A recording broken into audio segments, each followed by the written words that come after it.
अस्सलाम वालेकुम dear students, उम्मीद है आप सब खैरियत से हैं। प्रीवियस वीडियोस में हमने डिस्कस किया था मैथमेटिक्स क्लास 6 और क्लास 7 की जो थी उसमें इंपॉर्टेंट टॉपिक्स। और आज की इस वीडियो में मैं आपको उन क्वेश्चंस का प्रैक्टिकल करके दिखाऊंगा। प्रैक्टिकल करेंगे उनको, सॉल्यूशंस उनको शॉर्ट टाइम में किस तरह उनका आंसर निकालना होता है, बिकॉज आपके पेपर में मल्टीपल चॉइस क्वेश्चंस होते हैं। तो लिहाजा ये मैंने तकरीबन जो सवाल यहाँ पर चूज़ किए हैं ये वो हैं जो आपके कम्पिटिटिव एग्ज़ाम्स में, पब्लिक सर्विस कमीशंस के टेस्ट्स में, और इसके अलावा जो OTS का ZTPL का टेस्ट होने वाला है, इस तरह के पेपर में जो क्वांटिटेटिव का जो पोर्शन होगा मैथमेटिक्स का, उसमें इस तरह के सवाल पूछे जा सकते हैं आपसे। तो इसमें जो है आपको मैं तरीका बता दूंगा सवाल हल करने का, तो इसके अलावा फिर आप जो है प्रैक्टिस अपने तौर पर कर सकते हैं। क्वेश्चन नंबर 1 जो है हमारे पास यहाँ लिखा हुआ है, ये प्रोपोर्शन का सवाल है। The mass of 72 books is 9 kg. What will be the mass of 80 such books? आप इस क्वेश्चन के दो पार्ट हैं। एक पार्ट में आपको बता दिया है कि 72 बुक्स का जो मैस है टोटल 9 kg है, और इसी तरह की अगर 80 जो बुक्स हों तो उनका टोटल मैस क्या होगा, ये आपसे पूछा गया है। आप इसको इस तरह के दो कॉलम बनाएंगे। सबसे पहले आपने जो केजीज़ में मैथ्स पूछा है उसका कॉलम बनाएंगे, जो चीज़ आपसे पूछी जा रही है, ठीक है। दूसरा जो है बुक्स का, दो चीज़ें गिवन है इस क्वेश्चन में, बुक्स और केजी उसका मैथ्स। तो केजी 9 केजी जो मैथ्स था वो 72 बुक्स का था। इधर 9 लिखा आपने, इधर 72 लिख दिया। इसी तरह 80 जो बुक्स दी गई हैं वो आपने यहाँ पे लिखी हैं, और मैथ्स जो है जो पूछा गया है उसको आप सपोज कर लेंगे एक्स से, ठीक है। अब इसको सॉल्व करने का जो तरीक़ाकार है, आपने जो चीज़ मालूम करनी है यहाँ पर, इसको आपने एरो ऊपर की जानिब खींचना है हमेशा की, ठीक है। और उसके बाद आपने रिलेशन देखना है दोनों के दरमियान में, बुक्स और केजीज़ के दरमियान में डायरेक्ट रिलेशन है या इनडायरेक्ट रिलेशन है। डायरेक्टली प्रोपोर्शनल और इनडायरेक्टली प्रोपोर्शनल आपने पढ़ा होगा कभी फिजिक्स में। वो उसका मतलब ये होता है कि डायरेक्टली प्रोपोर्शनल वो रिलेशन होता है जिसमें एक चीज़ के बढ़ने से दूसरी चीज़ बढ़ती है हमेशा, और इनडायरेक्टली जो प्रोपोर्शनल होता है उसमें ये होता है कि एक चीज़ के बढ़ने से दूसरी चीज़ कम होती है। हमने डिसाइड ये करना है कि ये एरो इधर तो अंडरस्टूड, ये जो चीज़ मालूम करनी है इसी ऊपर की तरफ ही होगा। इधर हमने ये मालूम करना है कि एरो नीचे की जानिब होगा या ऊपर की जानिब। ये डिपेंड करता है कि ये डायरेक्ट रिलेशन है दोनों के दरमियान में या इनडायरेक्ट रिलेशन है। या आप कह सकते हैं कि एक चीज़ के बढ़ने से दूसरी चीज़ भी बढ़ती है या एक चीज़ के बढ़ने से दूसरी चीज़ कम होती है। अगर तो एक चीज़ के बढ़ने से दूसरी चीज़ भी बढ़ेगी तो फिर आप ये दोनों के दरमियान में डायरेक्ट रिलेशन होगा, एरो ऊपर की जानिब आएगा। अगर एक चीज़ के बढ़ने से दूसरी चीज़ कम हो तो इनडायरेक्ट रिलेशन होगा और एरो आपने नीचे की जानिब खींचना है, ठीक है। अब जो है हमने देखना है कि 72 बुक्स का जो मैस है वो 9 kg है। तो 80 बुक्स यानी बुक्स आप बढ़ा रहे हैं, 80 बुक्स का मैस आपके पास कितना होगा। अंडरस्टूड है, अगर आपके पास बुक्स की तादाद बढ़ रही है तो ऑटोमेटिकली मैस उसका इंक्रीज़ करेगा। एक चीज़ के बढ़ने से दूसरी चीज़ बढ़ रही है तो दोनों के दरमियान रिलेशन होगा डायरेक्ट। तो एरो आपने ऊपर की जानिब खींच देना है, ठीक है। एक्स जहाँ से आपने एरो इसका स्टार्ट किया है, X divided by 9 is equal to 80 divided by 72, ठीक है। उसके बाद आपने इन दोनों को क्रॉस मल्टीप्लिकेशन के रूल के तहत इस तरह क्रॉस करना है। x मल्टीप्लाई हो जाएगा 72 से, 72x हो जाएगा। 80 मल्टीप्लाई होगा 9 से, 720 आ जाएगा। मज़ीद सिंप्लीफाई करेंगे, हमें तो चाहिए x की कीमत, तो इसके साथ जो 72 है x का, दोनों तरफ जो है 72 से आप डिवाइड कर देंगे। ये 72 से 72 क्रॉस हो जाएगा, और इससे डिवीजन के बाद आपके पास जो आंसर आएगा वो 10 kg आएगा, क्योंकि आपने मैथ्स मालूम किया है तो 10 के साथ आप kg लगा देंगे। इट मीन्स कि अगर 72 बुक्स का जो मैथ्स है वो 9 kg है तो 80 बुक्स का कितना होगा, 10 kg होगा, ठीक। ये आपके पास आंसर होगा। चार जवाब जो दिए होंगे उनमें अगर 10 kg का ऑप्शन है तो आप उसको क्लिक कर देंगे, ठीक। इस तरह के जो सवाल हैं वो ज़्यादातर Punjab police service commission FPSC उनके अंदर जो मैथमेटिक्स का पोर्शन है उसमें ज़्यादा आते हैं। इसके अलावा जो है आपके जो डिपार्टमेंटल टेस्ट होते हैं, जिस तरह ZTPL का होने वाला है, उसमें भी इस तरह के जो सवाल हैं वो सिंपल, क्योंकि ये मेथड से सॉल्व होते हैं तो पूछे जा सकते हैं। नेक्स्ट क्वेश्चन बिल्कुल इसी तरह है। वो कहता है कि 5 वर्कर जो है वो 12 डेज तक काम करते हैं, क्या करते हैं, weed a field. Weed a field का मतलब ये होता है कि एक फसल जो है उसके अंदर से एक्स्ट्रा और गैर ज़रूरी जड़ी बूटियाँ जो हैं उनको निकालने का काम, ठीक है। 5 वर्कर काम करते हैं, 12 दिन लगाते हैं उस काम को करने में। वो कहता है हाउ मैनी डेज़, यानी कितने दिन वो लगाएंगे अगर वर्कर्स की तादाद 6 हो जाए।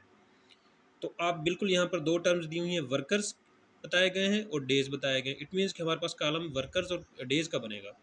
जो चीज़ पूछी गई है हाउ मेनी डेज, तो उसको आप लेफ्ट साइड पर डेज का कॉलम बना लेंगे और दूसरा आपने वर्कर्स का कॉलम बना लिया। ठीक है, अब जो फर्स्ट पार्ट है क्वेश्चन का, उसमें आप देखेंगे कि नंबर ऑफ़ डेज आपको 12 बताए गए हैं, 12, नंबर ऑफ़ वर्कर्स आपको 5 बताए गए। ठीक है, 5 वर्कर्स काम करते हैं तो 12 दिन लगाते हैं।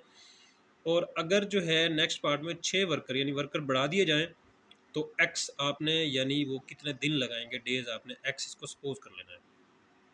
ठीक है,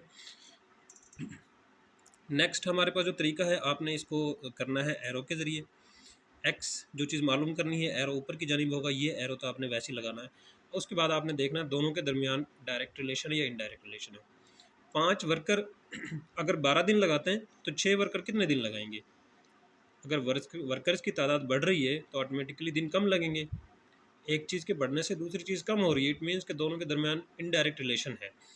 एरो इधर ऊपर की जानिब जा रहा है तो दूसरा एरो नीचे की जानिब आएगा, क्योंकि इनडायरेक्ट रिलेशन है दोनों वर्कर्स और डेज के दरमियान में। ठीक है, एरो के मुताबिक x/12 लिखेंगे इज इक्वल टू 5/6। ठीक है, दोनों के दरमियान जो है वो क्रॉस मल्टीप्लिकेशन का आप साइन लगाएंगे। 6 को मल्टीप्लाई करेंगे इसके साथ x के साथ, 6x हो जाएगा इज इक्वल टू 5 को 12 से मल्टीप्लाई करेंगे तो 60 हो जाएगा। दोनों को जो है आप 6 से अगर डिवाइड कर दें दोनों तरफ, आपको x की कीमत चाहिए तो ये आंसर आपके पास क्या आएगा, 6x is equal to 60 divided by 6 तो x इज इक्वल टू आपके पास आ जाएगा ये 10 डेज। तो ये आपके पास आंसर आ गया इसका। तो इस तरह के जो क्वेश्चंस हैं ये आपने लाजमी तैयार करने हैं। ये सवाल लाजमी आपके पेपर्स में जो क्वांटिटेटिव का पोर्शन है मैथमेटिक्स का, उसमें इस तरह के सवाल रिपीट लाजमी होते हैं। ठीक है, आप प्रैक्टिस बाकी बुक्स में से देख कर सकते हैं सवालों की। नेक्स्ट हमारे पास क्वेश्चन नंबर 3 है। इसमें वो सपोज कर रहा है कि age is equal to 3, then what is the value of a square, उसका क्यूब माइनस ए। इसकी आपसे वैल्यू पूछी गई है कि आपने इसकी वैल्यू बतानी है, जबकि ए की वैल्यू जो है आपके पास वो 3 गिवन है। आप इसी को सामने रखेंगे, ए स्क्वेयर क्यूब माइनस ए की जो कीमत यहाँ पर दी गई है आप इसी को इसके अंदर फार्मूले में जो है वो पुट कर देंगे। ए की जगह पर आप लिखेंगे 3, इसका स्क्वायर, देन इसका क्यूब, माइनस ए की जगह पर यहाँ पर 3। 3 का स्क्वायर, 3 को 3 से मल्टीप्लाई करेंगे ये आ जाएगा 9, 9 का क्यूब माइनस 3, यहाँ इसको ले जाएंगे। 9 क्यूब का मतलब है कि आपने 9 ज़रब 9 ज़रब 9 करना है। ठीक है, अच्छा ये कितना होगा, 81, 81 ज़रब 9 कितना आ जाएगा,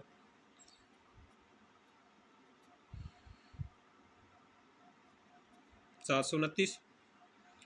तो ये 729 माइनस 3 इक्वल टू 726। ये आपके पास आंसर होगा इस फार्मूले का। ठीक है, आपने जस्ट उसकी वैल्यू पुट की है और ये आंसर निकाल लिया।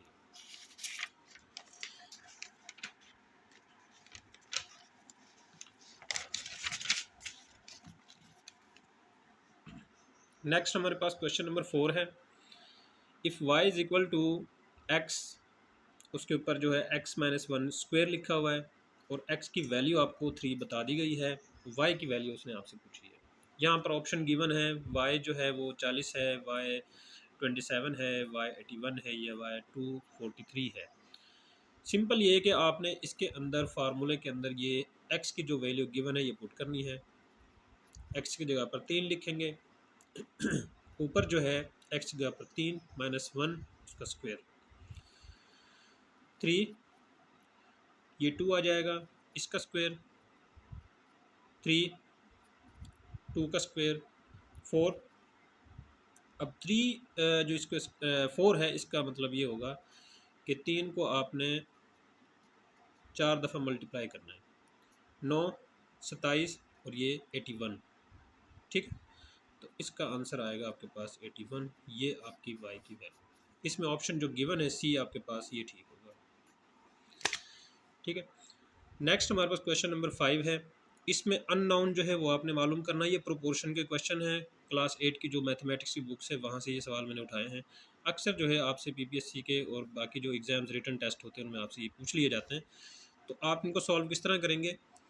ये रेशो 12:p प्रोपोर्शन 3:6, इसको आप सॉल्व करने के लिए क्या करेंगे? जो रेशो होता है उसको आप डिवाइड कर सकते हैं, 12/p इसको लिख सकते हैं, और प्रोपोर्शन ख़त्म करने के बाद आप बराबर लगाएंगे 3/6, रेशो ख़त्म करने के बाद इस तरह कर देंगे, क्रॉस मल्टीप्लाई करेंगे, ये आ जाएगा 72, 12 को 6 से मल्टीप्लाई करेंगे, इक्वल टू p को 3 से करेंगे तो ये 3p आंसर आ जाएगा। यहाँ इसको सिंप्लीफाई करेंगे, 3p इज़ इक्वल टू 72 और p इज़ इक्वल टू 72/3, यानी दोनों तरफ 3 से अगर इसको डिवाइड कर दें तो ये इससे कैंसिल हो जाएगा। तो p क्या आ जाएगा आपके पास?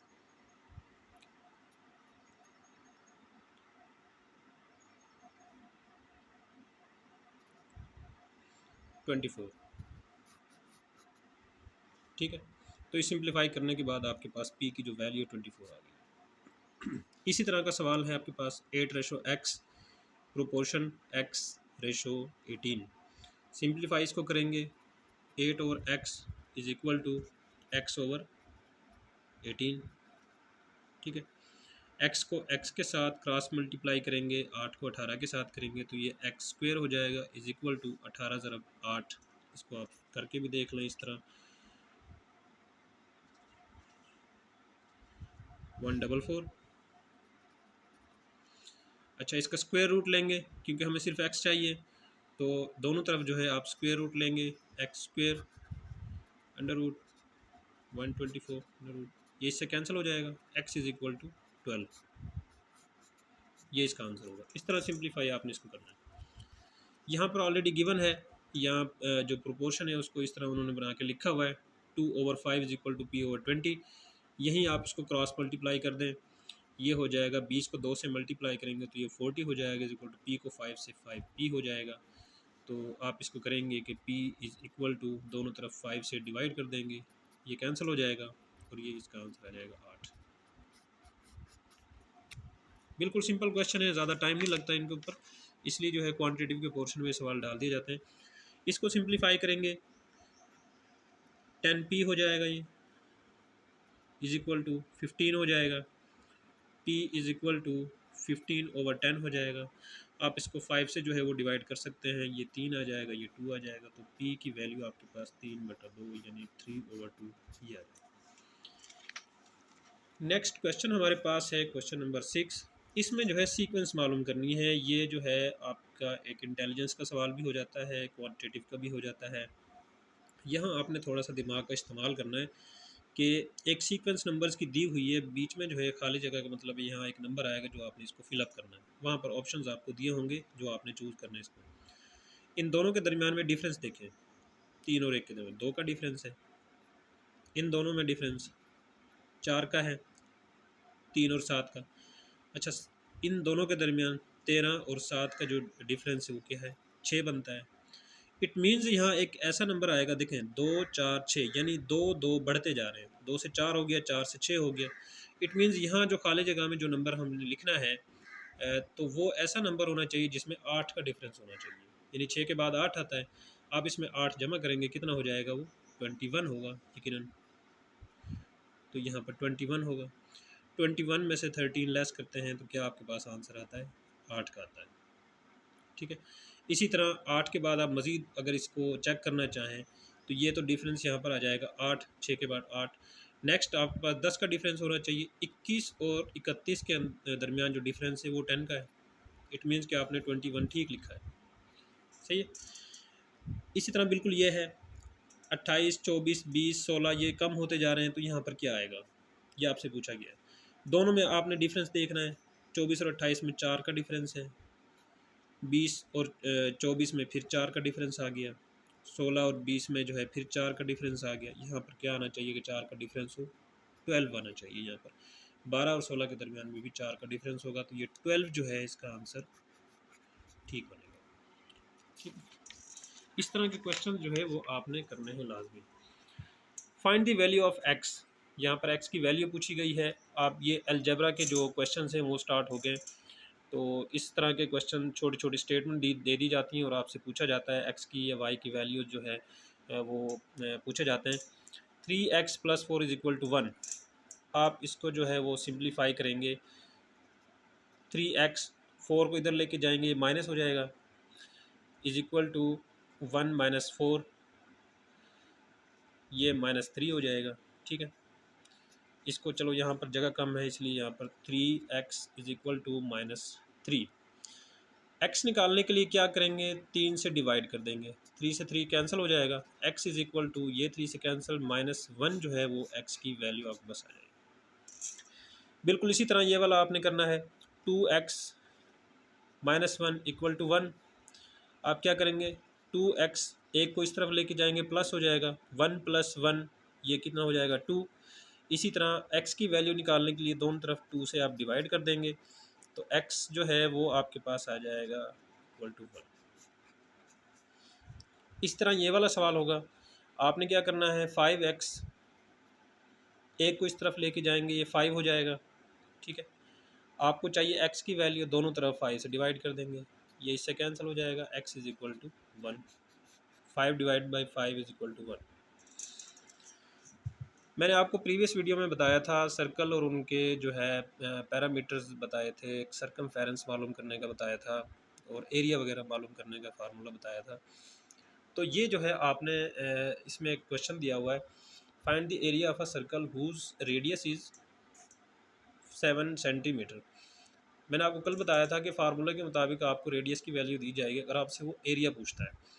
एरिया जो है वो मालूम करने का जो फार्मूला है वो πr² होता है सर्कल का। बाकी जो शेप्स हैं सिलेंडर वगैरह जो हमने पढ़ा था उनके एरिया और वो चीज़ मालूम करने का फार्मूला डिफरेंट होता है। यहाँ पर सर्कल का पूछा गया है तो सर्कल का जो फार्मूला है एरिया मालूम करने का वो πr² है। सिंपल आपने क्या करना है, जो चीज़ गिवन है यानी रेडियस, आपने उसकी वैल्यू पुट करनी है और पाई की वैल्यू हमेशा जो है वो 22/7 होती है। 22/7 इंटू आर कितना है आपके पास 7, इसका स्क्वायर πr² है। 22/7 ये हो जाएगा 49। 7 को 7 से मल्टीप्लाई करेंगे, इसका स्क्वायर लेंगे तो 49 बनेगा, ये इससे कट जाएगा 7। अब 22 जो है उसको आप मल्टीप्लाई जब 7 से करेंगे तो आपके पास जो आंसर आएगा, करके देख लेते हैं यहाँ पर, 154। ये जी इसका सेंटीमीटर स्क्वायर जो है इसमें इसका आंसर आ जाता है। Question number 9, find the value of x and y from the following equations. यहाँ पर दो इक्वेशंस गिवन हैं, आपसे x और y की जो वैल्यू है वो पूछी गई है। यहाँ पर सिंपल आप क्या करेंगे, यहाँ पर इसको इक्वेशन 1 का नाम दे देते हैं, इसको इक्वेशन 2 का नाम दे देते हैं। हम यहाँ पर लिखते हैं कि अगर हम इक्वेशन 2 को इक्वेशन 1 से माइनस करते हैं, जाहिर सी बात है हमें या तो x की वैल्यू चाहिए या y की वैल्यू चाहिए। ये दोनों फिगर्स आपको बराबर नज़र आ रही है 2x 2x। अगर आप इसको माइनस करते हैं इक्वेशन 2 को 1 से तो इसके आपको सिंबल चेंज करने पड़ेंगे, प्लस को माइनस कर देंगे, माइनस को प्लस कर देंगे। ठीक है, अब प्लस माइनस 2x ये हो जाएगा कैंसिल, आपके पास y बच जाता है 3 - 1। 2y is equal to 4 - 2 2। 2y आपको सिर्फ y चाहिए, दोनों तरफ 2 से डिवाइड कर देंगे, 2 से 2 कैंसिल हो जाएगा, y इज इक्वल टू 1। अब y की वैल्यू आपके पास आ गई है, समझो y पूछा है। x की वैल्यू मालूम करने के लिए दोनों इक्वेशन में किसी के अंदर भी आप y की वैल्यू पुट कर देंगे तो आपके पास जो है वो x की वैल्यू आ सकती है। हम दोनों में पुट करके देखते हैं। 2x + 3 इंटू वाई की वैल्यू 1 है equal to 4। 2x + 3 equal to 4। 2x is equal to 3 इधर जाके माइनस हो जाएगा, 4 - 3 1, और x इज इक्वल टू दोनों तरफ 2 से डिवाइड कर देंगे, कैंसिल हो जाएगा, x की वैल्यू आपके पास 1/2 1/2। अगर हम इसके अंदर y की वैल्यू पुट करते हैं चेक करने के लिए तो ये है 2x + y की जगह 1 आएगा equal to 2। 2x is equal to ये एक इधर जाके माइनस होगा, 1 आएगा, दोनों तरफ 2 से डिवाइड कर देंगे, x is equal to 1/2। It means कि हमने जो y की वैल्यू निकाली है वो बिल्कुल x की वैल्यू हमारी ठीक निकली है। तो y की वैल्यू आपके पास 1 है, x की वैल्यू आपके पास 1/2 है। जो आपको 4 जवाब दिए जाएंगे उनमें से जो जवाब ये मैच करेंगे आपने उसको सर्कल करना है और वही आपने फिलअप करना है उसके अंदर। क्वेश्चन नंबर 10 जो है आपके पास, find the circumference of a circle having radius of 77 centimetre, sorry. तो यही वाला स्टेटमेंट है। वहाँ पर आपसे सर्कल का एरिया पूछा गया था, यहाँ आपसे सर्कल का सर्कमफेरेंस पूछा गया है। सर्कमफेरेंस में आपको बता दूँ, ये जो बाउंड्री लाइन है इसकी, ये इसका सर्कमफेरेंस है। इसका फार्मूला आपने अगर पिछली वीडियो देखी है तो आपको फार्मूला इसका याद होना चाहिए, उसमें मैंने बताया था। तो इसकी वैल्यू जो है वो क्या होगी, ये फार्मूला फिट करके आपने खुद इसको कैलकुलेट करना है, ठीक है। ये वो सवाल है जो अक्सर जो है आपके क्वेश्चंस में रिपीट होते हैं, आपके पेपर्स में रिपीट होते हैं ये क्वेश्चंस।